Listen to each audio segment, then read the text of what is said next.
चले। बिस्मिल्लाहिर्रहमानिर्रहीम। अल्लाहुम्मा सल्ली अला व अलैहि वसल्लम। इब्तिदा है रब्बे जलील के बाबरकत नाम से, जिसके कब्ज़ा कुदरत में मेरी जान है और जो दिलों के भेद बखूबी जानता है। तो अब हमारा ये जो आर्टिकल है कंजर्वेशन ऑफ एनर्जी, बड़ा इम्पोर्टेंट है। हमेशा से जब भी सिलेबस चेंज हुआ है ये आर्टिकल चेंज नहीं हुआ। फिज़िक्स का 25-30 साल से ये आर्टिकल जो है शामिल है। 9th में भी शामिल है, इसी तरह ये फर्स्ट ईयर में भी है। इसकी थोड़ी थोड़ी सी शेप जो सी है उसको वो चेंज करते रहते हैं, लेकिन टोटल आर्टिकल यही रहता है, कानून बकाए तवानाई कि जो उसके बारे में आपने ये पढ़ा हुआ है कि एनर्जी के neither be created nor be destroyed. यहाँ हम लिख सकते हैं energy can neither be created nor be destroyed, but लेकिन it can change, हम इसको चेंज कर सकते हैं, change from one form to another. Total amount remains constant and total amount of energy is conserved. Conserved का मतलब constant, वो change नहीं होगी। Yes sir. तो यानी कानून बकाए तवानाई इसको आप कह सकते हैं। कानून है ये बकाए तवानाई, जिसमें तवानाई जो है वो कांस्टेंट रहेगी, ज़ाया नहीं होगी, बाकी रहेगी। तो इसके लिए एक तो सबसे पहले आपने डेफिनेशन देनी है, फिर आपने इसकी डायग्राम बनानी है। इसके ना 4 नंबर के हिस्से में जब ये आएगा तो पहले डेफिनेशन है, फिर इसकी डायग्राम है, उसके बाद इसका ना मैथमेटिकल पोर्शन है। 4 नंबर इस तरह डिवाइड होंगे।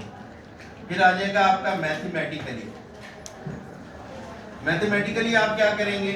मैथमेटिकली आप 3 पॉइंट्स हैं, उस पर एनर्जी को कंसीडर करेंगे।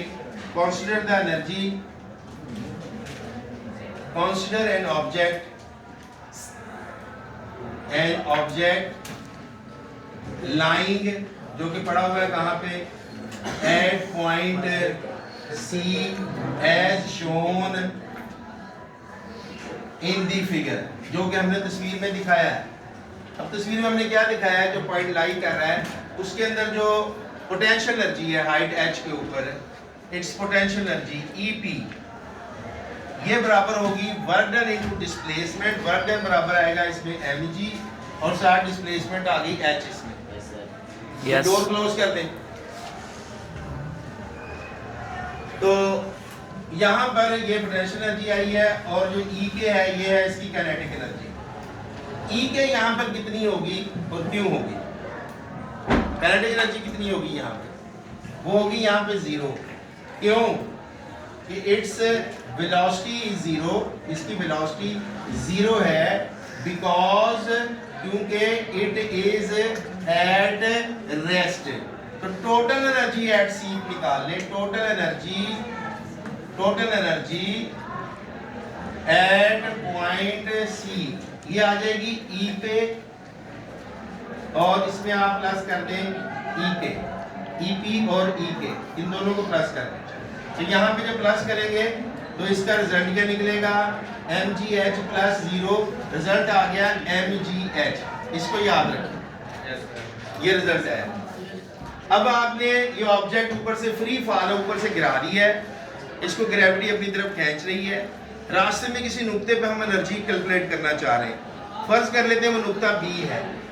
तो हम यहाँ पे when object at point B, object reaches at point B, तो इस पे जो EP है वो कितनी आ जाएगी पोटेंशियल एनर्जी, जो इसने फासला तय किया है वो कितना है h माइनस x, तो ये आ जाएगा mg h माइनस x। अब इसके अंदर जाहिर है कि काइनेटिक एनर्जी भी मौजूद है, ये ऊपर से मूव कर रहा है, हरकत कर रहा है, तो इस पॉइंट पे काइनेटिक एनर्जी भी होगी मूवमेंट की वजह से। वो कितनी आएगी हमारे पास mgx, क्योंकि फासला हमने ये लिया।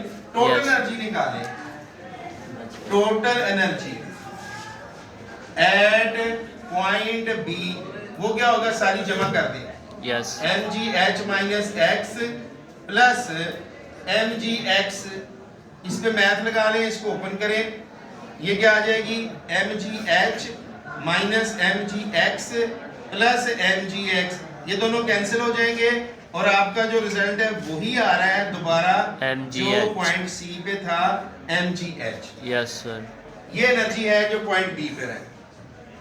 एक लास्ट पॉइंट हमारा रह गया, जब बॉल जो है जमीन पे टच करने से पहले नुक्ता ए पर होगी या ऑब्जेक्ट इधर होगा तो टोटल एनर्जी क्या होगी, उसके लिए पहले एनर्जी निकालेंगे आप पोटेंशियल पॉइंट ए पर। नाउ एट पॉइंट ए, नुक्ता ए पर जो पोटेंशियल एनर्जी ईपी होगी वो कितनी होगी जनाब, 0 होगी। 0, क्यों कि हाइट इज मिनिमम, हाइट जो है यहाँ पे मिनिमम है, yes which is nearly equal to, इसको नियरली कर देते हैं, नियरली इक्वल टू 0। और जो ई के है जो काइनेटिक एनर्जी है वो यहाँ पे मैक्सिमम होगी, अगर निकालेंगे तो वो आ रही है हमारे पास mgh, it is maximum before touching ground, ground touch करने से पहले। पेपर में ऐसे लिखना है आपने इसको। Okay total sir. एनर्जी जब निकालनी है, total energy at point A क्या हो जाएगी, वो बराबर आ जाएगी दोनों एनर्जियों का मजमुआ, ईपी और प्लस ई के। तो ये रिजल्ट्स जो है इनके, उनको यहाँ पे आप दिखाएंगे, ये रिजल्ट आ रहा है आपके पास 0 प्लस mgh, रिजल्ट आ गया mgh। ये जो 3 रिजल्ट्स आए हैं इनकी नंबरिंग कर दें, इसको कर दें इक्वेशन फर्स्ट, दोबारा आपका ये आया इक्वेशन 2, अब जो है इसको करें इक्वेशन 3, यहाँ आप इसकी देंगे डिडक्शन, डिडक्शन या इसको क्रोलरी कह लें मैथ की रूह से। वो क्या निकली, from equation first, second and third it is concluded, ये कंक्लूड होगा दैट एनर्जी इज कंजर्व्ड और कांस्टेंट। ये रिजल्ट है जो हमने इसमें से निकाला है। So keep it in mind and do the practice at home. अल्लाह हाफिज़।